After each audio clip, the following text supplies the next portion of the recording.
We are on the banks of the Ganges, a major river in the Indian subcontinent. It's sacred to millions of Hindus who worship it as the goddess Ganga. Here in the plains of Uttar Pradesh, the mighty river flows gently downstream. Its journey of over 2,500 kilometers stretches from the Himalayas to the Bay of Bengal. Today, the Ganges is highly polluted, and its river basin is the most crowded in the world. This pollution is seen everywhere in Kanpur. The city of 4 million people sits on the southern bank of the Ganges. Every day and night, the city discharges large volumes of untreated sewage and industrial waste into the holy river. These waters are full of pathogens and hazardous chemicals. अब गंदवा देख रहे हैं, गंदवा चली रहा, पानी सब पहला बंद, पीने वाला नहीं, नहाने वाला नहीं, ना देवी देवता में चढ़ाने वाला. Raspati is 75 and has lived here all her life. In her younger days, she used to work as a farmer. पानी साफ रहा है, नहाने रहा, पीते रहा, गंगा मैया मैया आ रेत खेत किन जाता रहा, पिया जाता रहा, नहावा जाता रहा, बनावा खावा है. अब पानी का गंदवा चली रहा है. She has noticed another change about the river. ये पानी कम हो रहा है, 35 साल से पानी कम हुआ चला आ रहा है. Her neighbors are grappling with the same problems. One of them is Sunil Nishad, who grows wheat and flowers. He must use whatever water he can find. हमारे गांव में करीब 500 किसान हैं जो सभी लोग ग्राउंड ट्यूबवेल सीवर लाइन का जो पानी आता है उसकी का उपयोग करके खेती करते हैं. Sunil and other residents know how unsafe this water is, but they have no choice. ये पानी जो हम लोग प्रयोग करते हैं खेती में और पीने के लिए ये बिल्कुल से सुरक्षित नहीं है. शहर के जो मल जल है, कारखाने हैं, उनका बिना साफ किया हुआ पानी आता है. When farmers can't find enough surface water, they use tube wells to pump out groundwater. But that has its own limits. घटता है पानी. अब गंगा जी देखो सूख ही रही है, गंगा जी में पानी नहीं है, इतना पाइप में पानी नहीं निकलता है, तो इससे मालूम हो जाता है कि पानी सूखा है, सूख गया है नहीं ये पानी नल में. It seems as if South Asia's farmers can never have enough water.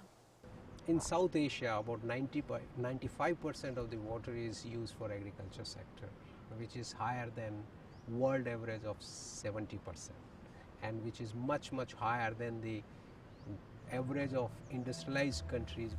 In a world running short of water, such extravagance can't continue. This is one message coming out of a new study commissioned by the UN Environment Programme. The report also suggests some solutions.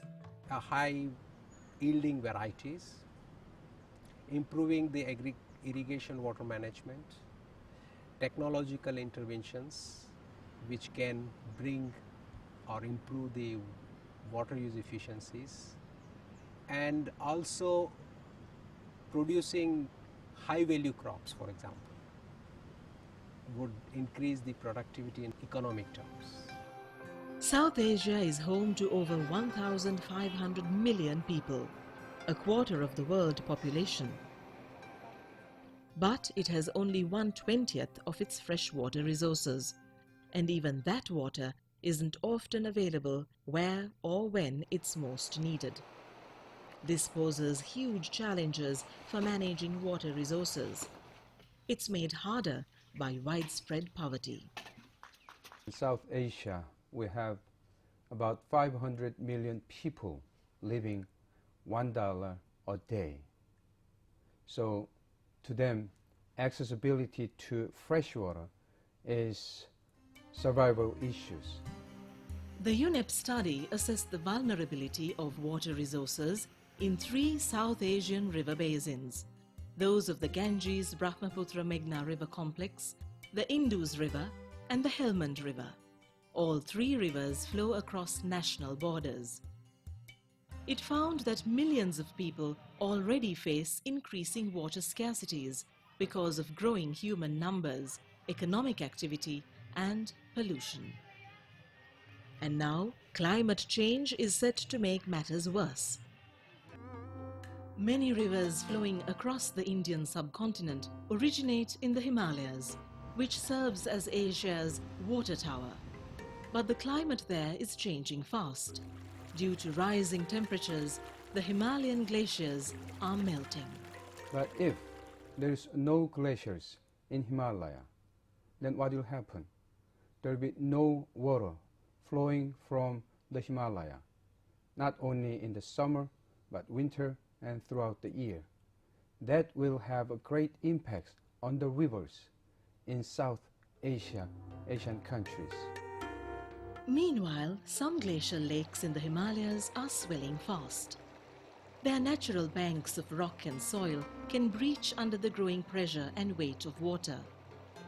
Experts worry that this can trigger devastating flash floods that wipe out everything downstream. The people of Bedding are living in the shadow of this potential disaster. This Nepali village is close to the Shorolpa glacial lake. It has been formed in the past 40 years by the meltwater from the Tradcarding glacier.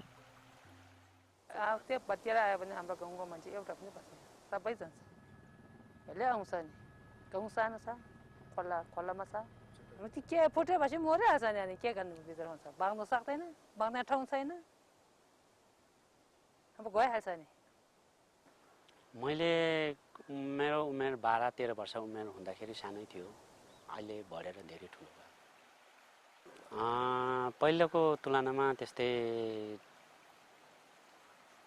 20-30 गुणा नै ठुलो भइरहेको महसुस छ त्यो चाहिँ माथिको him ओसहरु आइसहरु बिलेर सबै त्यसमा जम्मा भएको हुनाले त्यो धेरै ठुलो हुँदै गयो If the Shorolpa glacial lake bursts, it won't be just a local disaster.